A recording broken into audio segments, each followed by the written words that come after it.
The moment the waiter reached across the table and grabbed my wine glass right as I lifted it to my lips, I knew something was terribly wrong. "Please don't drink that, ma'am," he whispered urgently, his eyes darting toward my husband Robert. "Come with me, now." Before I could process what was happening, he gently but firmly took my arm and guided me toward the kitchen. That's when I saw the fear in his face, real and raw. And that's when my perfect anniversary dinner turned into the night I discovered my husband of 42 years had tried to kill me. Let me back up, because I'm sure you're wondering how a 62-year-old retired teacher from Chicago ended up in a situation like this. My name is Margaret, and until that night at Maestro's, I thought I knew exactly who I was married to. It started that morning, the way most ordinary days do. Robert had been unusually attentive all week, planning our anniversary dinner down to the last detail. After 4 decades of marriage, you don't expect grand romantic gestures anymore, but he seemed almost nervous with excitement. "Tonight's special, Maggie," he kept saying. "I've made reservations at Maestro's, that place on Michigan Avenue you've always wanted to try." I should have noticed the signs. Looking back now with clear eyes, they were everywhere. The new life insurance policy he'd insisted I sign 3 months ago. The way he'd been working late every Tuesday and Thursday. The expensive cologne that didn't smell like any bottle in our bathroom. But when you've trusted someone for 42 years, you don't see the warning signs. You don't want to. That evening, I wore the navy dress I'd bought for our son's wedding last spring. Robert complimented me twice, which should have been another red flag. He hadn't complimented my appearance in probably 5 years. As we drove into the city, he kept checking his phone, claiming it was work emails. "Just need to tie up a few loose ends," he said, but his jaw was tight, and I noticed his hands trembling slightly on the steering wheel. Maestro's was everything I'd imagined.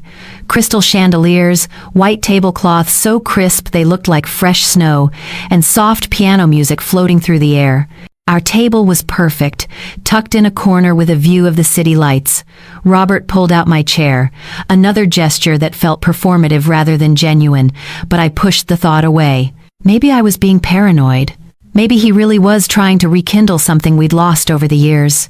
The waiter who seated us was a young man, maybe in his early 30s, with kind eyes and an attentive manner.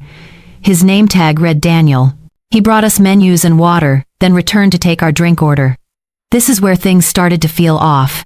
"I'll have the Macallan neat," Robert said. Then before I could speak he added, "And she'll have the Chateau Margaux, the 2015. I blinked in surprise. "Actually, I was thinking about—" "Trust me, Maggie. You'll love it. It's a special vintage." His smile didn't reach his eyes. Daniel the waiter hesitated for just a fraction of a second, his gaze moving between us. But he nodded and left. Robert immediately pulled out his phone again, texting rapidly. When I asked who he was messaging, he said it was Jim from work, our insurance business partner. Another lie, I believed. The restaurant was fairly busy for a Wednesday night. Couples celebrating, a few business dinners, the gentle hum of conversation and clinking glasses. I remember thinking how romantic it all was, how lucky we were to still be together after all these years. My sister Dorothy had divorced twice. My friend Linda was widowed at 50. I thought Robert and I were the lucky ones. Our appetizers arrived, scallops for me, oysters for him. We made small talk about our daughter Emily, who'd just gotten a promotion in Boston, about the garden I was planning for spring, about the cruise to Alaska we'd been discussing for our retirement. Normal conversation. Safe topics. But I noticed Robert barely touched his oysters. He kept watching me, and every few minutes, his eyes would flick toward the entrance. When Daniel returned with our drinks, something strange happened. He set Robert's scotch down normally, but when he placed my wine glass, his fingers lingered on the stem for just a moment. His eyes met mine with an intensity that made me uncomfortable. Then he did something odd. He knocked over the water glass at the table next to ours. "Oh my goodness, I'm so sorry," he exclaimed, grabbing napkins to clean up the spill. In the commotion, I noticed he'd positioned himself between my wine glass and me. The couple at the next table were gracious about it, but the distraction gave Daniel about 30 seconds of activity at our table. When he left, Robert seemed irritated. "Clumsy," he muttered, but I saw something else in his face. Was it frustration? Anger? I couldn't quite place it. We ordered our entrees. I chose the Chilean sea bass. Robert ordered the ribeye, extra rare. As we waited, he excused himself to the restroom. "Take your time with that wine," he said, gesturing to my still full glass. "Savor it. It's expensive." The moment he left, Daniel appeared at my elbow as if from nowhere. His voice was low and urgent. "Mrs. Sullivan, I need you to stay calm and listen carefully. Do not drink that wine. Not one sip." My heart began to pound. "What? Why? I don't understand." "I can't explain here. But please, when your husband returns, pretend everything is normal. Can you do that?" I must have looked terrified because his expression softened slightly. "You're not in immediate danger as long as you don't drink it. I promise I'll explain everything, but I need you to trust me for the next few minutes." Trust a stranger over my husband of 42 years? It was absurd. Impossible. But something in his eyes, the same instinct that had made me lock my car doors in empty parking lots or cross the street when something felt wrong, that instinct screamed at me to listen. "Okay," I whispered. Daniel disappeared just as Robert returned. My husband slid back into his seat, and I noticed his eyes immediately went to my wine glass. Still full. His jaw tightened almost imperceptibly. "Not thirsty?" he asked, his voice carefully casual. "I'm pacing myself," I said, surprised at how steady my voice sounded. "Don't want to get too tipsy before dinner." I even managed to smile. The next 15 minutes were torture. Robert kept trying to engage me in conversation, but his eyes never left that wine glass. He suggested a toast. I deflected, saying I wanted to wait until our entrees arrived. He pushed the glass slightly closer to me. I ignored it, focusing on my water instead. I could see him growing agitated. His fingers drummed on the table. That vein on his temple, the one that appeared when he was stressed about work, started to throb. Once, he actually reached for my wine glass as if to hand it to me directly, but our appetizer plates were cleared at that exact moment, and he had to pull back. My mind was racing. Why would the waiter warn me? What could possibly be wrong with the wine? And why was Robert so insistent that I drink it? Then our entrees arrived. Daniel set my sea bass in front of me with exquisite care. As he placed Robert's steak, he leaned in slightly and said in a voice only we could hear, "Sir, the manager would like to speak with you about your credit card. There seems to be an issue with the charge." Robert's face flushed red. "What? That's impossible. I paid with—" "If you could just come to the front desk, we can sort it out quickly," Daniel said smoothly. "I'm sure it's just a system error." Robert glanced at me, then at the wine glass, then back at Daniel. For a moment, I thought he might refuse. But Daniel's expression was perfectly professional, and there were other diners watching. With visible reluctance, Robert stood. "I'll be right back, Maggie. Start without me if you'd like." The moment he was out of sight, Daniel moved swiftly. "Come with me, please, right now." This time, I didn't hesitate. I grabbed my purse and followed him, not toward the front desk, but through a side door into the kitchen. The heat and noise of the restaurant's heart enveloped us. Chefs shouted orders, pans sizzled, but Daniel led me through it all to a small office at the back. Inside were two people I didn't expect. An older man in a suit who I assumed was the manager, and a woman in a Chicago Police Department uniform. "Mrs. Sullivan," Daniel said, and his voice had changed. It was more authoritative now, less deferential. "My name is Daniel Chen. I'm a former detective with the CPD, now working private security. This is Officer Rodriguez. We need to talk to you about your husband." I felt like the floor had dropped out from under me. What's going on? Where's Robert? Officer Rodriguez stepped forward, her expression kind but serious. "Ma'am, we need you to stay calm. Your husband is currently being detained at the front of the restaurant. We have reason to believe he attempted to poison you tonight." The words didn't make sense. They were sounds without meaning. Poison? Robert? My Robert? "That's insane," I heard myself say. "We've been married for 42 years. We have 2 children, grandchildren. Why would he? For the life insurance money?" Daniel said quietly. "And because he's been having an affair for the past 2 years with a woman named Vanessa Hartley. She's 34 years old. She works at his firm." I sat down hard in the chair behind me. The office spun slightly. Daniel continued, and I could hear the compassion in his voice. "Mrs. Sullivan, I was working private security here tonight for an unrelated matter when I recognized your husband. 3 weeks ago, I was hired by a woman named Linda Patterson. She's..." My friend Linda, I whispered. Linda, who I'd mentioned at dinner. Linda the widow. She became suspicious when she noticed unusual activity at your husband's office.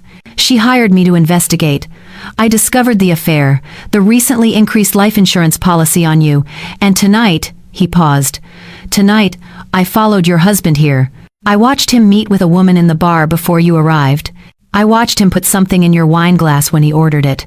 Officer Rodriguez took out a small evidence bag. Inside was my wine glass, carefully preserved. We'll need to test this, but based on Mr.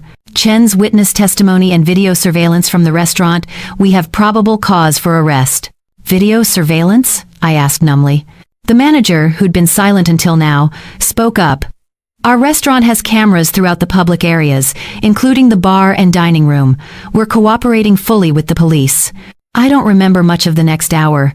It passed in a blur of questions, statements, shock.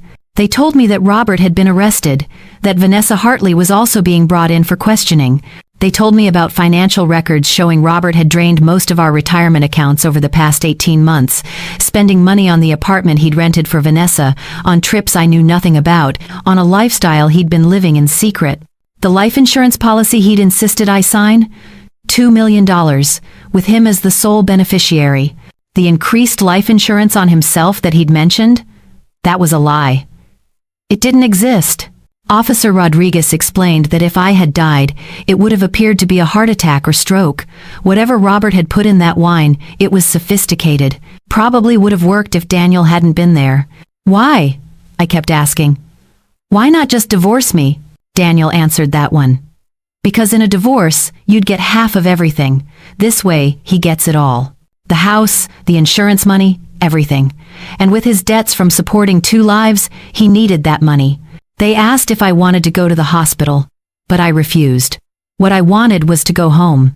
Except home didn't feel safe anymore. How could it?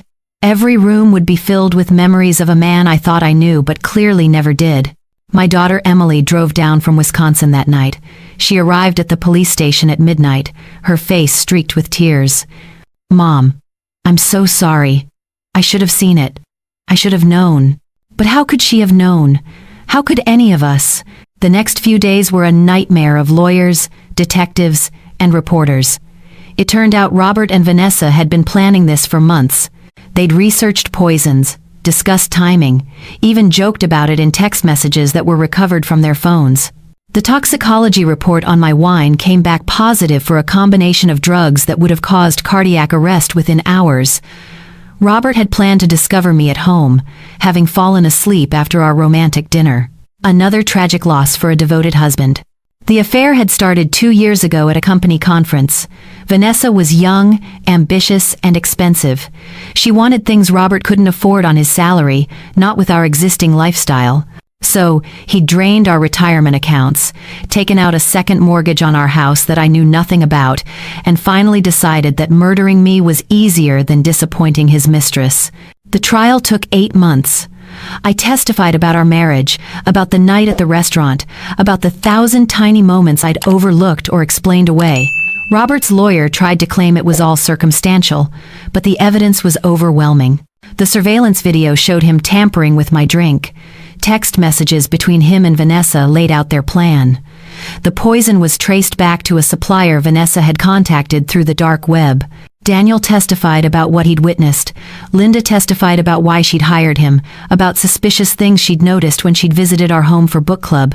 Even our son Michael, who'd initially defended his father, eventually testified about conversations where Robert had complained about being tied down and ready for a new chapter. Robert was convicted of attempted murder. Vanessa was convicted as an accessory. He got 25 years. At 65 years old, he'll likely die in prison. Vanessa got 15. I should have felt vindicated, but mostly I felt empty. 42 years of my life had been built on lies. Every anniversary, every I love you, every shared meal and vacation and quiet evening, had it all been fake? Or had there been a moment when it was real, before he decided I was worth more dead than alive? The court awarded me everything in the divorce proceedings. Not that there was much left after Robert's spending spree. The insurance companies paid out nothing, obviously. I had to sell our house to pay off the secret mortgage. Our retirement was gone. But I was alive. It took me almost a year to start putting my life back together. Emily wanted me to move in with her, but I needed to prove to myself that I could stand on my own. I rented a small apartment on the north side, got a part-time job at the library, started seeing a therapist, and I stayed in touch with Daniel Chen.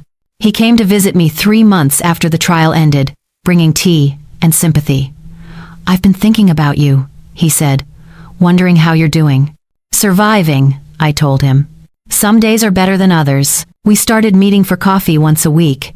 He told me about his work as a private investigator, about the cases he solved, the people he helped. I told him about my therapy sessions, about learning to trust my instincts again, about the book I'd started writing about my experience. Daniel became a friend, then a dear friend. He was there when I had panic attacks in grocery stores. He was there when I couldn't sleep because the nightmares were too bad.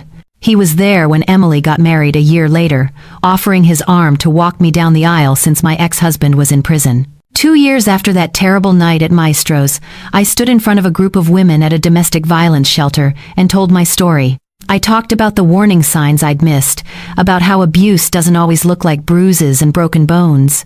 Sometimes it looks like a husband who slowly isolates you, controls you so gradually you don't notice, then decides you're worth more dead than alive. "Trust your instincts," I told them. "That voice in your head that says something's wrong, listen to it, and know that sometimes help comes from the most unexpected places." I'm 64 now, 2 years older and infinitely wiser. I've learned that you can survive betrayal, that you can rebuild a life you thought was over. I've learned that the capacity for deception in people we love is staggering, but so is the capacity for kindness in strangers. Daniel saved my life that night. Linda's suspicions saved my life. My own instinct, that tiny voice that made me trust the waiter over my husband, saved my life. I'm writing a book about it now, working with a publisher who thinks other women need to hear this story. The title is The Wine I Didn't Drink: Surviving the Ultimate Betrayal. Part memoir, part warning, part guide for women who might be in situations they don't fully recognize yet.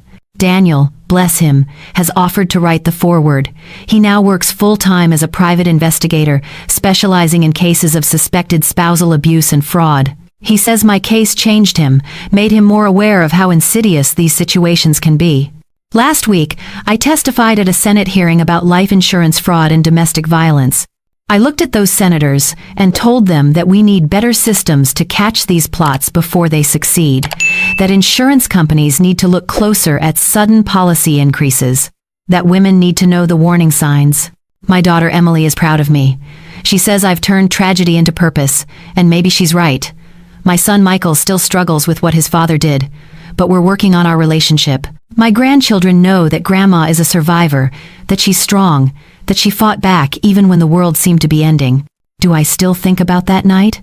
Every single day. Sometimes I wake up in a cold sweat, imagining what would have happened if I'd taken even one sip of that wine, if Daniel hadn't been there, if Linda hadn't trusted her instincts, if I hadn't listened when it mattered most. But I also think about the life I've built since then. It's smaller, humbler, but it's real. Every friendship is genuine. Every smile is honest. Every I love you from my children and grandchildren means something because I know what false love looks like now. Robert writes me letters from prison sometimes. I don't read them. Emily offered to, but I told her to throw them away. There's nothing he could say that would matter now. No apology could undo 42 years of lies and an attempt on my life. Vanessa was released last month on parole. I heard through the grapevine that she moved back to her hometown in Ohio, that her family won't speak to her. I feel nothing about that. She made her choices, and she's living with the consequences, just like I'm living with mine. The difference is, I'm living with mine with my head held high. If you're listening to this story and something about it resonates, if you feel that tiny whisper of recognition in your chest, please pay attention. Look at your life. Really look. Are there insurance policies you don't remember signing? Money that's disappeared? A partner who's distant but won't explain why? Small lies that don't quite add up? Trust your instincts. Talk to someone you trust. And remember that it's never too late to save yourself. I was 62 years old, married for over 4 decades, and I thought my life was over when the truth came out. But I'm here to tell you that your life doesn't end when betrayal is revealed. It begins again, stronger and more authentic than before. The woman I was before that night at Maestro's died with the first sip of wine I didn't take. But the woman I've become, the survivor, the advocate, the author, she's someone I'm proud to be. She's someone who knows her worth isn't tied to a marriage or a man's approval. She's someone who trusts her instincts and isn't afraid to stand alone. And she's someone who will never, ever ignore a warning from a stranger whose eyes show real fear, because sometimes the people we trust most are the ones trying to hurt us. And sometimes, a stranger's courage and a widow's suspicions are all that stand between you and the grave. Did you like this story? I hope it makes you think. I hope it makes you look at your own life with clear eyes. And I hope that if you ever find yourself in a situation where something feels wrong, you'll have the courage to listen to that feeling. Because that feeling, that instinct, that tiny voice, it might just save your life.